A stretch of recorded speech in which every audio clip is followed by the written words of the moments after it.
Okay, in this video I want to talk about relativity of experience, and this is something I mentioned before.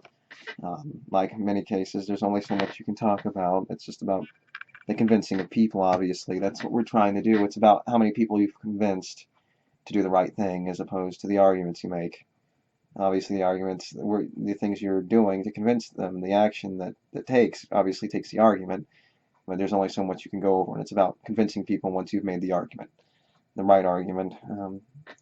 So I guess I want to just discuss this real quick video. Hopefully this should be really quick, right? I hope. Jesus Christ. Anyway, yes. Relativity of experience, positive and negative. Obviously, I've mentioned it's all a zero-sum game. We've all mentioned that. It's very obvious. Denying it doesn't do you any good because you're living the reality. You deny it, it doesn't mean anything. You can say it as much as you want, but if someone puts a knife to your neck, you're going to say, please don't slit my throat. Oh, it doesn't mean anything else. Oh, I don't feel anything physically. I don't feel anything. When I see it's happening to someone else, I feel a little weird, like, ooh, that's kind of disturbing. I don't really feel anything, kind of, even though that's a feeling you're having. You're disturbed, and it's kind of a feeling, but I guess it's because you're in denial. That's generally what it is. You're just kind of lying to yourself. Oh, I'm not affected. I'm never affected. I'm never affected. Yes, you kind of are affected. It's just because your ego gets in the way, and you don't want to feel like you're vulnerable to anything. It's obviously one of those things. I guess I can discuss vulnerability in this video too. The feeling of vulnerability. You never want to feel like you're the one being butt fucked, right? You never want to feel like that person being, unless you really indulge in that kind of thing, I guess, right? You don't want to feel like you're the one being the victim of the circumstance, being horribly mutilated or destroyed, or being victimized. So what you do is you belittle it. And I guess that's one of those easy things to do. When you're experiencing something, to make sure it's not as emotionally traumatizing. But in many cases, the thing that they say is right. You want to face it just to get over it. Just face it and get over it. Don't have it all get all pent up in you, right? You want to get over it. You indulge in it. You get it, and then you let it pass. And that's all you do. You get it out of the way. You let it go through. Just like it's inevitable, so just let it go through instead of keep fighting it. You can continue fighting it. You just let it go through, and then it's you're basically home free at that point, generally speaking, when it comes to that problem. But it's about getting over it. You need to let it through so that it no longer becomes as much of an issue for you. So obviously being victimized is an uncomfortable circumstance. You see someone else get, their fucking head smashed in, and it's like, holy crap, that's a lot of blood and gore. Well, I don't want, you obviously, that doesn't bother me. It's not going to have an effect on me. Obviously, it's easy to say that, even though you had a psychological reaction to it. And, or, it's not going to happen to me. It doesn't mean anything. I'm not going to react to that because it's uncomfortable when I'm reacting to it. It's easy not to react when you're so controlled by fear and your ego. And it's usually fear that's controlling that. And you're going to fear no matter what. There's either a genuine fear reaction. Just because I say it doesn't mean you're necessarily fearing. It's just that, generally speaking, that's the general reaction you're going to feel. Either nothing or fear when it comes to those circumstances of vulnerability. You don't want to be seeming like, okay, it happened to him, so it must mean it can happen to me. One of those circumstances is obviously uncomfortable. Those circumstances can be very anxiety-inducing because they make you feel like you're vulnerable and that can happen to you. And those experiences are obviously generally very uncomfortable, and they make you feel like you can be a victim. Being victimized can make you feel very or dominated by life. You never want to say that, oh, life really fucked me over this way this time. You never want to say that, but it's happening. Regardless, and it's about accepting it and saying, no, I'm going to fuck you next time. I'm going to make sure you get fucked, not me, or learning from your mistake and making sure that feeling doesn't happen again, or getting so overused to it that it doesn't happen again. But generally speaking, it takes at least one time to have that feeling, at least in the specific circumstances that we're talking about. And yeah, you're going to have that feeling at least once, and that's all I'm saying. Is you're going to have some general feeling like that, unless you're in a brainless husk or something like that. Otherwise, and then you're just working automatically. But if you have intention, you're going to have something along the lines of those victimized feelings. You don't want to feel like the victim unless obviously it comes to your not detriment, but to your advantage, and using it to your advantage. is the only reason why people will indulge in it, and it's indulging in the idea and the example rather than the feeling. Indulging in the idea rather than the feeling. You're indulging in the idea of being a victim rather than the feeling. The idea, the example, the idea.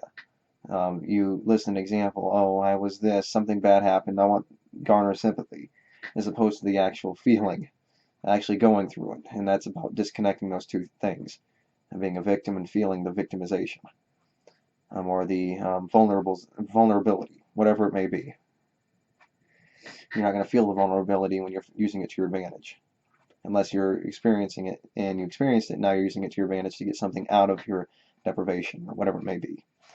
So yes, victimization and vulnerability, all uncomfortable experiences, and it goes back to pretense as well, knowing exactly why people may do that to their advantage or might not do it, and why people feel certain ways, and why they may react a certain way, depending on the circumstance.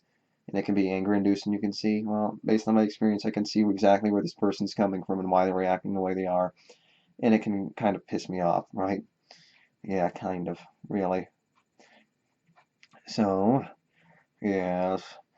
So I guess something else. I guess I was saying relative experience, positive, negative. It's on the negative scale, like I mentioned before.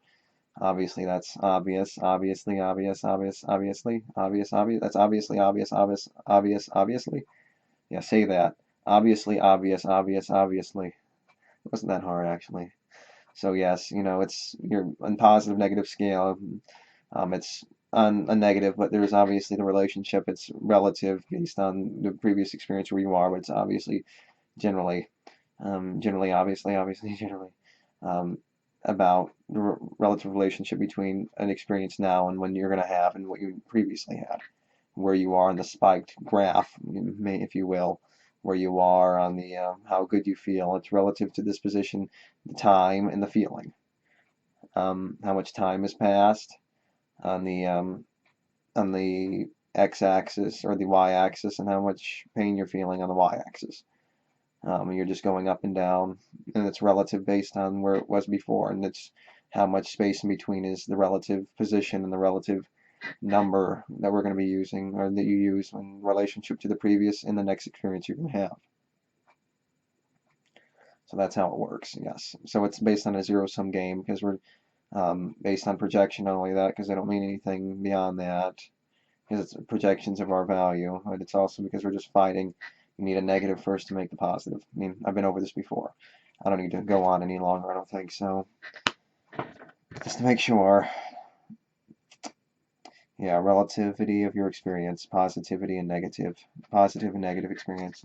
So yeah, that's really all we're doing is fighting the negative and making sure we can get glean some positivity out of it based on our relative experience, and fighting the uphill battle, the upward boulder push, to make sure we can change that relative position. But we need the relative position because life is imposing our existence. Our very reality of existence is imposing the negative. That's creating the negative zero-sum game to create the boulder push that we're fighting against, the force of reality, the hill, and the gravity to make us have the push of the positive, when we have to work for the positive, and that's where the positive comes from, is from the push and the existence and the work, the feeding yourself. This is the gratification, and it's usually from a deprivation or from an overt deprivation or a less overt deprivation, hunger, say, versus burning alive or nail in your foot or whatever it may be, or sexual satisfaction, or hunger, versus a nail in your foot or being burned alive or something like that.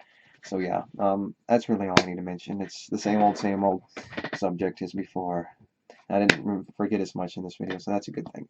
Let's try to keep that a trend, so I don't forget and feel like I'm just going off on the loose end like always. So that's what happens most of the time. I don't even mention it, but I forget some things, and I just blah blah blah blah blah blah blah.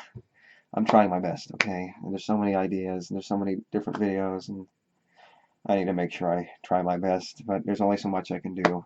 I have a brilliant idea, then I forget it, then, oh, I'll remember it in the next video, and it's kind of incoherent. It makes that video kind of all messy and whatever. But I try my best. Or I forget an idea, and I have to go back and look at the ones, and they'll come eventually, and they'll come around, because they're generally the same thoughts, and that's where the overlapping comes in, because I'll get a thought over again. If at least if I missed it, that's why I like connecting all these ideas, so I can at least get an idea I may have missed. So thank you, and until next time.